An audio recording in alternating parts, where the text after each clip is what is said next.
지난 3주 전까지만 해도 전라남도 한평에는 전국의 수많은 사람들이 모여들었었습니다. 해마다 열려지는 한평 나비 축제 때문이었죠. 거기에는 전 세계 각종 450여 종의 나비 9천여 마리를 전시하거나 또 이렇게 야생에서 관찰할 수 있도록 그렇게 해놓고 또 애벌레에서부터 시작해서 쭉 나비로 진화되는 모든 것들을 다 관찰할 수 있도록 꾸며 놓았다라고 합니다. 얼마나 여러분 나비가 아름답고 예쁩니까? 색깔은 또 얼마나 오묘하고 그 나비 그 날개에 있는 문양들은 하나도 똑같은 것이 없을 정도로 정말 찬란하고 예쁘질 않습니까?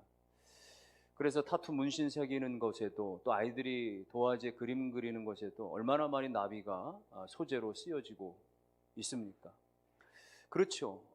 그런데 이렇게 아름다운 나비도 사실은 우리가 상상하지 못할 가까이 하기 좀 징그러운 꿈틀거리는 그런 애벌레였었다는 것. 애벌레였다가 거기서 마침내는 속에서 부화되어져서 그리고 아래에서 깨어나서 나비가 그야말로 너무너무 아름다운 나비로 변신을 하는 것이죠. 그 끔찍하게 보여지는 애벌레에서 어느 날 갑자기 화한 나비로 한순간에 이렇게 일어나는 것을 보게 됩니다. 어쩌면 우리도 이렇게 나비와 같은 애벌레에서 나비로서의 변신을 꿈꾸는지 모릅니다. 어느 날 갑자기 내가 좀 달라졌으면 어떨까? 자고 났더니 아침에 얼굴에 주름이 다 사라져버리고 김이 주근깨 검버섯이 다 지워져 버리고 깨끗해진다면, 자고 났더니 저 같은 경우에 머리가 정말 빈틈없이 가득히 수북히 채워졌다면, 어떤 사람은 정말 S라인의 몸매가 되어지고 혹은 정말 그 조각난 몸처럼 이렇게 내가 만들어졌다면, 이런 식의 변신들. 또 어떤 경우는 복권이 맞아가지고 한순간에 건물주가 되어줄 수 있다면, 이런 거. 혹은 왕자, 백마탄 왕자를 내가 만나서 사랑을 나눌 수 있었다면 말이죠. 등등의 우리가 지금의 내 모습이 아니지만 한순간 어떤 변신을 생각할 수 있고 꿈꿀 수 있겠죠. 어떻게 보면은 오늘 본문의 주인공이 그와 같은 정말 애벌레에서 나비로 변신하는 모습과 같은 한순간에 뒤바뀌어져 버린 모습을 보여줍니다. 아침까지는 감옥에 갇혀 있었습니다. 아침까지는 그는 묶여있던 죄수였습니다. 왕궁의 부름을 받고 불려나가서 그날이 지나가기 전에 그는 애굽 전역을 다스리는 총리의 권한을 가지게 되어진 것입니다. 정말 상상할 수 없는, 말할 수 없는 놀라운 일들이 요셉에게 일어난 거예요. 아마 초고속 세계 신기록 어떤 기네스가 있으면 아마 세계 신기록 보유자는 요셉이 아니겠어요? 감옥에 있었던 죄수에 있다가 전 세계를 당시로서는 다스릴 수 있는, 통치할 수 있는 권한의 자리에 올라갔으니 그보다 더한 인물이 어디 있을 수가 있겠습니까? 사실 요셉을 보면요, 요셉의 어린 시절에 아버지한테 사랑받은 것 말고는, 아버지에게 총애받은 것 말고는 그는 되는 일이 없었어요. 그는 형들에부터 모함을 받아서 구덩이에 던져지는 위기에 빠졌습니다. 겨우 살아났는데 산 것이 결국은 종으로 팔려간 거예요. 종으로 팔려갔어도 그는 끔찍이도 열심히 일을 했지만, 일을 했는데도 불구하고 또 누명을 쓰고 옥에 갇히는 신세가 되어져 버리고 마는 것이죠.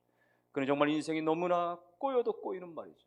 청소년기를 그렇게 보냈습니다. 청년기를 그렇게 보냈어요. 10수년의 세월을 그는 종살이, 옥살이 하면서 보냈습니다. 여러분, 그 잃어버린 그 안타까운 세월을 누구에게 가서 보상받을 수 있겠어요?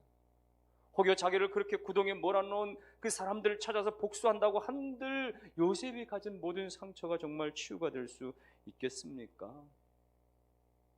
어쨌든 그런 애벌레와 같은 그런 입장의 요셉이 한순간에 그야말로 나비와 같은 총리로서의 변신, 그래서 어느 한순간에 그는 일인지야 만인지상과 같은 최고의 권세자가 될 수가 있었던 겁니다.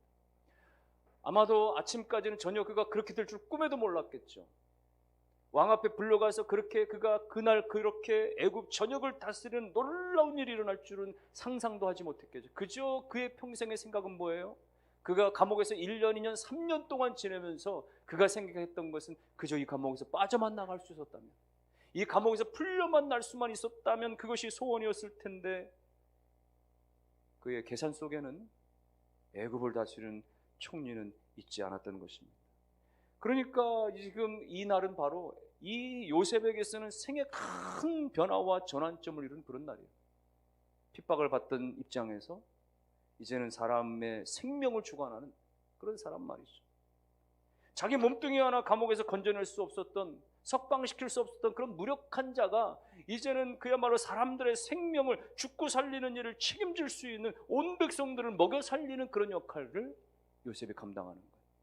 지금까지는 훈련되는 시간이었다면, 지금까지는 준비되는 시간이었다면, 이제는 다른 사람들을 위해서 쓰임받고 봉사하고 봉헌하는, 그런 공헌할 수 있는 삶이 될 수가 있었던 것입니다. 그런데 여러분, 이와 같은 요셉의 화려한 변신, 마치 말이죠, 그렇게 애벌레에서 나비로 변신하는 것 같은, 죄수에서 그야말로 총리로 변신하는 이 엄청난 의미심장한 이 변신 가운데 우리가 주목해야 될 것은 뭐냐? 과연 무엇 때문이었느냐? 그 변신의 중심에는 무엇이 있느냐, 누구 때문이었느냐를 우리는 잃어버리면 안 되는 거예요. 여러분, 요셉이 똑똑했기 때문입니까? 요셉이 꿈을 너무나 잘 풀어내는 그런 명석함 때문이었습니까? 요셉이 종살이 할 때나 옥살이 할 때나 너무나 그냥 최선을 다하는 아주 그런 신실한 나름대로의 그 양말의 성실성 때문에 그가 이렇게 성공할 수 있었습니까? 아니라는 거예요. 요셉의 이 화려한 인생의 변신에는 바로 하나님이 계셨던 것입니다.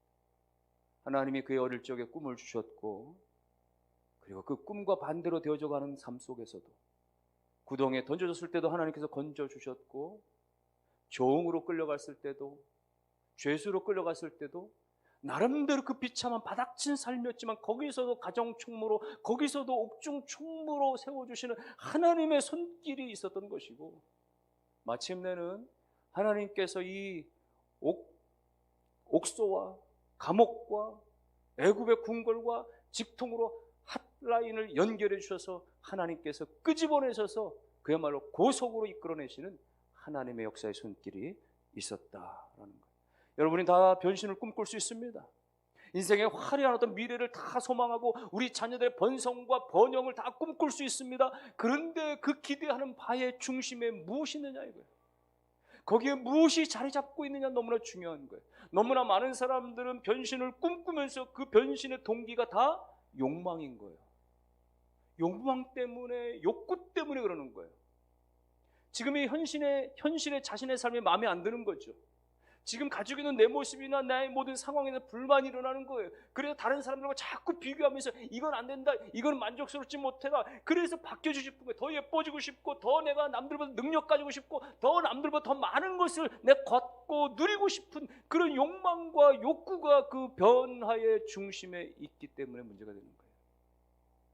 우리의 욕심이, 우리의 욕구가, 우리의 욕망이 그것들을 치달을 때 설령 그것을 얻는다 할지라도 그것을 제대로 누리지 못하는 경우가 허다해진다는 이야기입니다. 그러므로 여러분, 하나님의 변신은 하나님의 손 안에서 우리 안에 이루어져야 하는 것입니다. 하나님의 뜻에 따라서, 하나님의 방법에 따라서, 하나님의 계획에 따라서, 하나님의 시간에 따라서 우리 가운데 변신이 이루어질 수 있어야 돼요. 그래서 하나님이 주시는 변신은 대부분은 외형적인 변신이 아니에요. 환경적인 변신보다도 하나님이 우리 가운데 가장 많이 허락해 주시는 변신은 우리의 내면적인 변신입니다.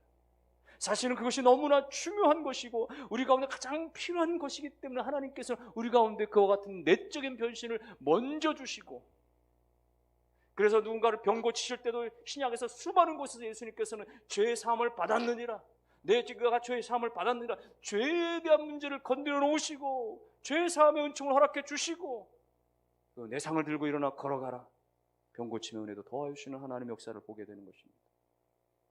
그러므로 우리의 변신의 가장 중요한 것은 무엇이에요? 내가 전에는 죄를 지어도 전혀 양심에 거리낌이 없었고 그냥 그런 듯이 그렇게 지나가고 말았었는데 어느 순간 내가 달라지더니 죄에 대해서 내가 탄식하는 마음이 생겨지기 시작하고 죄에 대해서 내가 가슴을 치는 그런 시간들이 생겨지고 이 죄에 대해서 통곡하는 마음이 생겨지게 죄에 대한 거부의 마음들이 생겨지기 시작하는 그런 변화들을 하나님 우리의 심령 속에 부어지는 것, 이건 여러분 세상의 물질적인 가치로는 판단할 수 없는, 견줄 수 없는 너무나 소중한 것입니다. 그 하나님의 영원하신 아름다운 변화의 그 내면적인 변화가 우리들 모두에게 다 일어나게 되기를 주님의 이름으로 축원합니다. 분명한 것은 오늘 이 요셉의 화려한 변신에도 하나님이 필요하셔서 일으키신 것이고 하나님이 직접 그렇게 역사해 주신 거예요. 하나님께서 우리 인생을 통해서 영광을 받으시기 위해서 때때 우리를 도구로 써주실 때가 있는 것이죠. 하나님이 영광 받으시기 위해서 우리를 도구로 써주신다는 것은 얼마나 우리에게 감지덕지한 일입니까? 더군다나 하나님 우리를 불쌍히 여기셔서 우리를 긍휼히 여기셔서 우리에게 뭔가 유익을 주시기 위해서 우리에게 변화를 주신다면, 변신을 허락해 주신다면 그보다 더 복되고 복된 일은 없게 되어지는 것이에요. 무엇보다도 우리의 변신과 변화에는 하나님의 영광이 일어나야 될 줄로 믿습니다. 요셉의 이 변신 가운데 어떤 일이 일어납니까? 요셉의 이와 같은 화려한 변신 가운데 가장 나타나는 것은 무엇입니까? 하나님의 영광인 것이에요. 오늘 요셉이 이렇게 왕이 꾼 꿈을 잘 해석해냅니다. 그리고 거기에 대한 방비책도 잘 얘기해 줍니다. 그랬더니 오늘 본문 37절 보니까 왕과 신하들이 그 요셉이 하는 말들이 다 옳게 여겼다는 거예요. 다 좋게 여겼다는 거예요. 더 나아가서 왕은 뭐라고 이야기를 하느냐, 38절에 보니까 이와 같이 하나님의 영에 감동된 사람을 우리가 어찌 찾을 수 있으리요? 하나님께 붙들린 애굽 전역을 다 뒤져봐도 이와 같이 하나님의 영에 감동된 사람은 없다. 그렇게 말이죠. 왕과 신하들이 요셉을 인정하는 것입니다. 요셉이 쭉 하는 이야기를 보니까 그야말로 죄수에서 끌려나온 신분에도 불구하고 초라한 그 신분에도 불구하고 전혀 주눅들지 아니하고 하나님이 내게 말씀해 주십니다라고 당돌하게 이야기하면서 그 꿈을 다 해석해내고 거기에 대한 방비책을 말하는 그의 말에서, 그의 눈빛에서, 그의 모든 어조에서 이 사람들은 보면서 아, 저가 믿는 하나님은 살아계시는구나, 그리고 저는 지금 하나님과 교통하고 있는 존재구나 라고 사람들이 보기 시작했다는 거예요. 인정해 주었다는 거예요. 여러분, 이쯤 되면 요셉은 믿지 않는 사람들 가운데 하나님을 믿는 사람의 모습을 톡톡히 보여준 거 아니겠어요? 드러낸 거 아니겠어요? 하나님을 믿는 사람으로서의 모습을 정확하게 나타내 준 것 아니겠습니까? 오늘 저와 여러분들에게 도전 주는 부분입니다. 우리가 살아가면서, 그리스도를 살아가면서 가장 고통스러운 말이 있다면 말이죠, 우리가 듣는 말 중에 가장 우리의 마음을 휘협하는 고통스러운 말이 있다면 교회 다니면서 그런다, 예수 믿는 사람들이 더 문제다라는 이야기를 때 우리의 마음의 상처가 더 크게 되어지는 것 아닙니까? 여러분, 생각해보면 그런 거예요. 예수를 믿지 않는 사람들, 불신자들이 말이죠, 하나님을 모르는데도 불구하고 예수를 믿는다는 것은 무엇을 의미하는지를 잘 아는 거예요. 예수를 믿는다는 것은 단지 그냥 착하게 사는 정도가 아닌 것임을 세상 사람들도 아는 거예요. 그렇기 때문에 세상 사람들의 눈에도 교회를 다니는 사람들이, 예수를 믿는 사람들이 제대로 예수를 믿는지 대충 껍데기만 예수를 믿는지 그들의 눈에 다 보여지는 거예요. 그래서 그들의 시각에 너 똑바로 믿어라, 너 교회 좀 제대로 다녀라 라는 말을 듣게 된다면 그것만큼 우리 가운데 수치하고 창피스러운 일도 없는 겁니다. 구약의 요나 선지자는 하나님의 말씀을 받아서 순종하지 못했어요. 니느웨로 가라고 하는 말씀을 불순종해서 그는 다시스로 가는 배를 탑니다. 하나님이 치셔서 그 배가 가다가 풍랑을 맞아서 배가 파손되어지고 뒤집혀질 지경이 되어져요. 아, 하나님이 나를 치시는구나 깨닫게 되니까 그때서야 깨닫고 요나가 뱃사람들에게 고백합니다. 내가 하나님의 말씀을 어겼기 때문입니다. 그때의 선장과 뱃사람들이 요나에게 뭐라고 얘기하느냐, 네가 어쩌자고 그런 짓을 했느냐, 이렇게 질책을 해요. 내가 하나님 앞에 어쩌자고 그런 짓을 했느냐. 여러분, 그렇게 말하는 사람들은 하나님을 믿는 사람들이 아니에요. 이방인들이에요. 그런데 그들에게 꾸지람을 받는 거예요. 사실은 요나는 하나님 믿지 않는 사람들, 하나님을 거역하는 사람들에게 하나님 말씀으로 질책하는 역할을, 꾸짖는 역할을 사명으로 받았는데 오히려 그가 하나님 앞에 불순종하고 자기 욕심대로 살게 되어지니까 하나님을 모르는 사람들로부터 오히려 꾸지람을 듣게 되어지더라, 그 이야기입니다. 하나님의 선지자가 하나님 말씀대로 살다가 고난을 받는다면 그것은 불명예가 아닙니다. 예레미야가 하나님 말씀을 전하다가 얻어맞고 옥에 갇혔습니다. 그는 눈물 많은 인생을 살았습니다. 그렇다고 예레미야 인생을 부끄러운 인생이라고 누구도 이야기하지 않습니다. 그러나 오늘 요나처럼 하나님 말씀에 불순종했다가 믿지 않는 사람들로부터 그렇게 질책을 받는 것은 그야말로 부끄러움의 문제인 거예요. 오늘 우리가 세상 속에 살아가면서, 세상 사람들과 살아가면서 그야말로 저들이 원하는 대로 다, 그야말로 다 우리가 들어줄 때, 물에 물 탄 듯 술에 술 탄 듯 우유부단하게 그렇게 믿음 없이 아무런 생각 없이 기준 없이 살아갈 때 마치 그들을 포용하는 것 같고 그들에게 그야말로 도움을 주는 것 같지만 여러분, 실제는 그렇지 않아요. 오히려 사람들은 말이죠, 뒤돌아서 욕합니다. 교회 다니는 사람이 저러고 산다고, 너나 잘하라고, 예수 믿으면 똑바로 믿으라고 말이죠. 다 앞에서 뒤에서 그러고 있는 것이죠. 사랑하는 성도 여러분들이요, 오늘 이 하나님을 모르는 바로 왕과 그의 신하들도 요셉의 이 신앙의 아름다운 모습과 고백 앞에서 인정하고 높여드렸던 것처럼, 오늘 우리가 믿지 않는 세상의 삶들 가운데서 여전히 하나님의 자녀로서의 삶, 그리스도인의 삶, 하나님의 백성으로서의 삶을 고수하고 잘 지켜감으로 말미암아 오늘 우리의 삶을 통해서 하나님 앞에 영광 돌리는 사람들이 예수 제대로 잘 믿는구나라고 인정받게 되어지는 은혜가 있게 되기를 주의 이름으로 축원합니다. 결국은 이 놀라운 장면 앞에 바로 왕이 요셉을 애굽의 총리로 전격적으로 세워주죠. 요셉 외에는 다른 이가 있을 수가 없다. 이와 같은 완전한 대비책과 나라를 살릴 만한 자는 요셉밖에 없다라는 왕의 판단 가운데에 그의 왕권을 동원해서 그야말로 죄수였지만, 그야말로 노예였지만, 그야말로 애굽 시민권이 없었던 이방인이었지만 그럼에도 불구하고 제사장의 그 딸과 결혼시키는 그런 신분적인 어떤 세탁을 통해서라도 말이죠, 오히려 이런 고위직에 오르게끔 문제가 없도록 만들어 가면서까지 왕이 이 요셉을 결국은 애굽의 총리로 세우는 거예요. 그러나 여러분, 겉으로 보기에는 왕이 심사숙고한 것 같고 왕이 자기의 욕심에 따라 자기의 계획에 따라 그를 세운 것 같지만, 그러나 그 모든 역사의 이면에는 하나님이 함께 하신 줄로 믿으시기를 바랍니다. 하나님이 요셉을 세우신 거예요.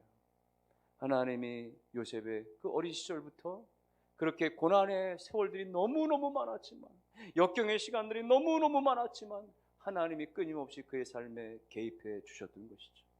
그래서 창세기 39장의 3절이나 이런 데 보면 말이죠, 보디발이 집에 끌어갔을 때도 보디발이 보니까 애굽의 이 말이죠, 이 보디발 장군이 보니까 말이죠, 요셉이 일을 하는데 하나님이 그를 도와주시는 게 눈에 보이는 거예요. 하나님께서 그를 하는 일들마다 형통하게 하는 것을 이 주인의 눈에도 말이죠, 이방인의 눈에도 보여지더라는 거예요. 그가 옥에 들어갔을 때도 마찬가지였습니다. 옥중에 있을 때도 마찬가지예요. 하나님이 역사하시니까 간수장에게 요셉이 은혜를 받게 하시는 거예요. 그래서 간수장이 요셉에게 모든 옥중 업무 재반 사항을 다 이름해 버리는 것이죠. 무엇이에요? 하나님께서 개입하시는 거예요. 그리고 마침내 그 옥중에서 그 고위 관료들, 수 맡은 자, 그 떡 맡은 자 말이죠, 애굽의 고위 관료들과 말이죠, 같이 죄수 생활하면서 거기서 애굽에 돌아가는 경제나 문화나 정치나 모든 것을 다 섭렵하게 하고 이제 충분한 그야말로 국정과 세계를 다 다스릴 수 있을 만한 그런 지식을 그 안에서 다 그 고강도의 훈련을 다 받게 하시고, 그 마침내는 궁궐로 끌어들였을 때 바로의 눈도 하나님이 여셔서 그야말로 요셉을 적임자로 찍어내서 올리게끔 만든, 그 모든 일에는 하나님의 손길과 역사가 있었다는 사실을 믿으시기를 주의 이름으로 축원합니다.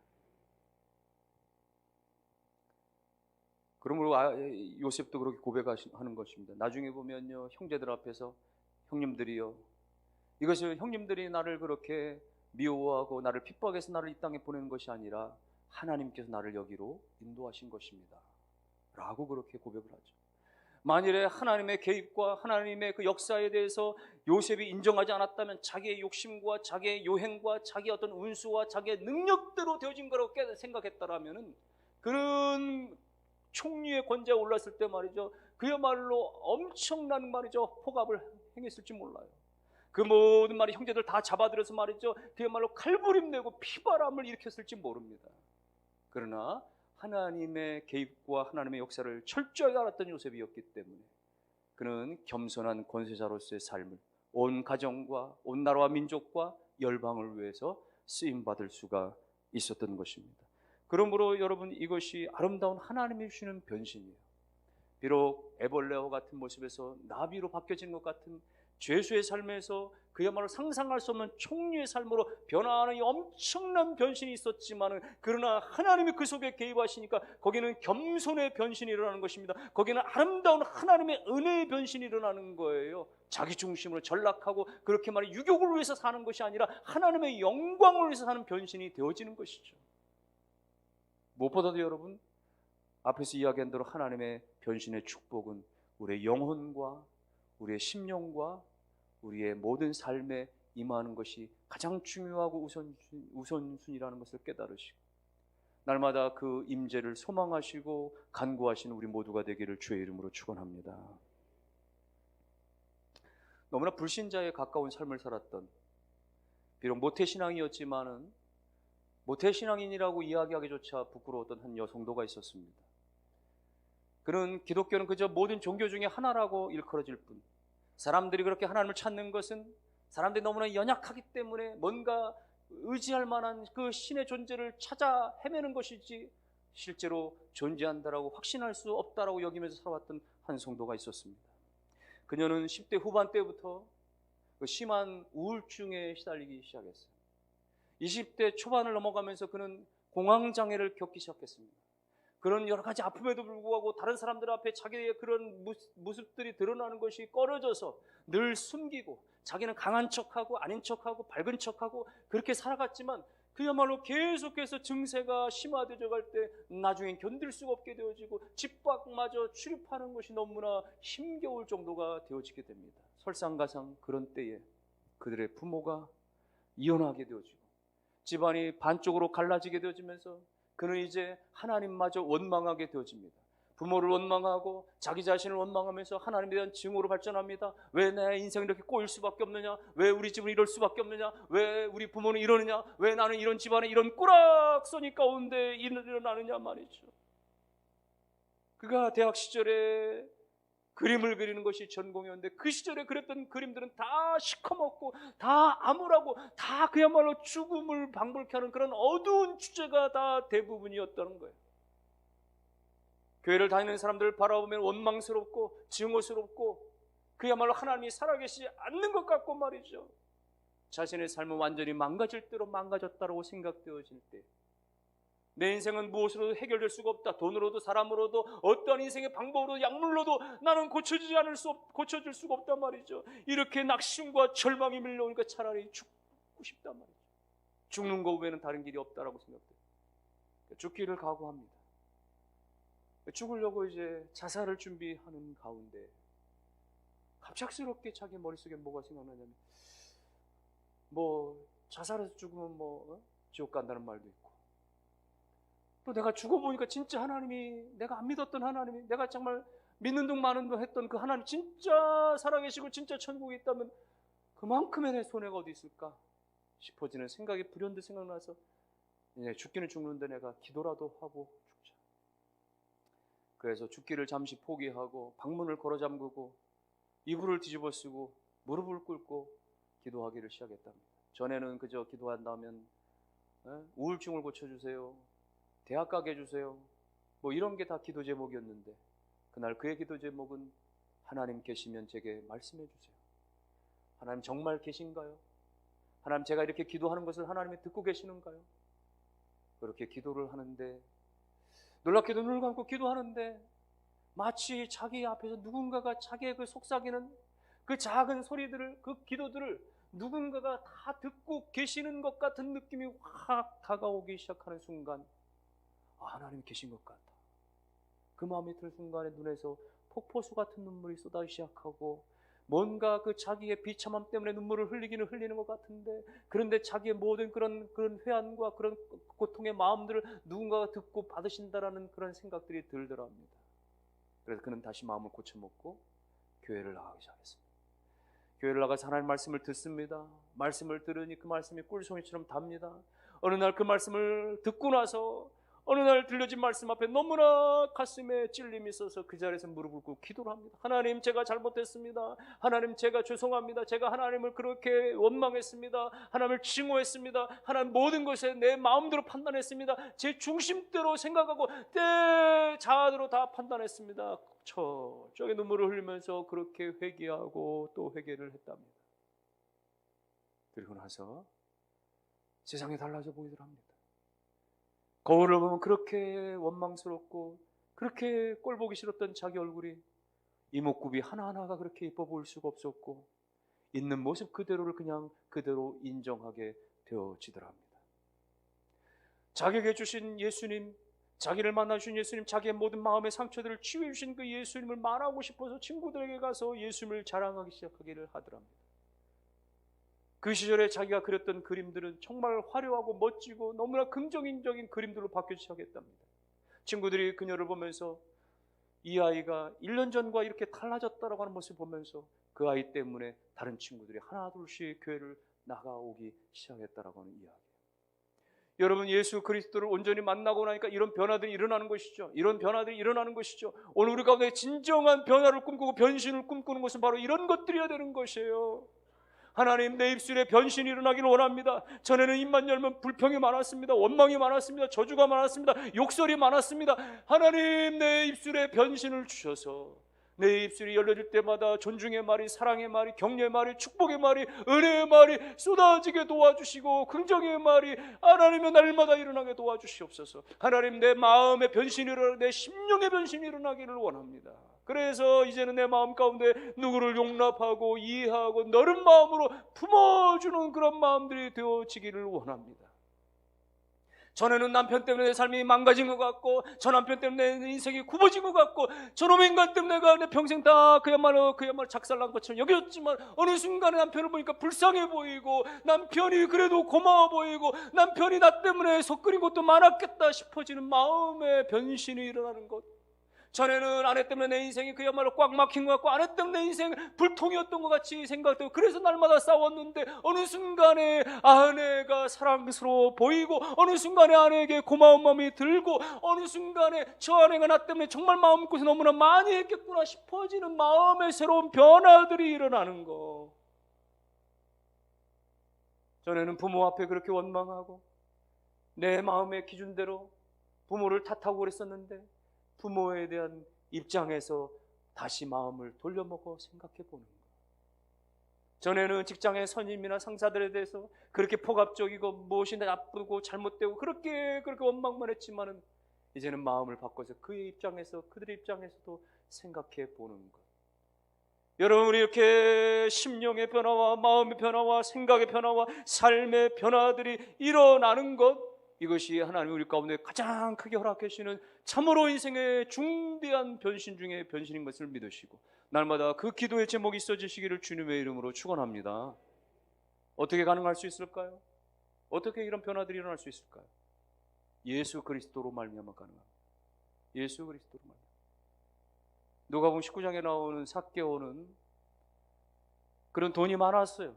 돈 버는데 아주 일가견이 있었습니다. 나름대로 권력이 있었습니다. 근데 행복하지 않았어요. 그러나 어느 날 예수를 만났습니다. 그리고 예수를 자기 집에 영접했어요. 자신의 마음속에 예수님을 그대로 모셔드렸습니다. 그가 예수로 말미암아 마음이 충만해지기 시작했어요. 그 삶의 결단을 내립니다.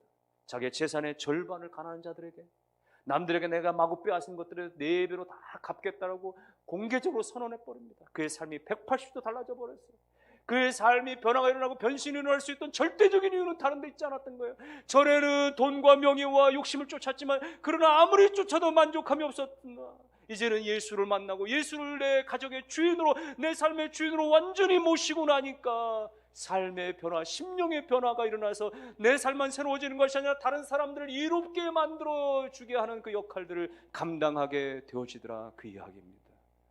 오늘 우리가 교회 다니는 걸로 끝나는 것이 아니라, 예수를 영접한 걸로 끝나는 것이 아니라 우리 안에 예수가 충만해지시기를 주의 이름으로 축원합니다.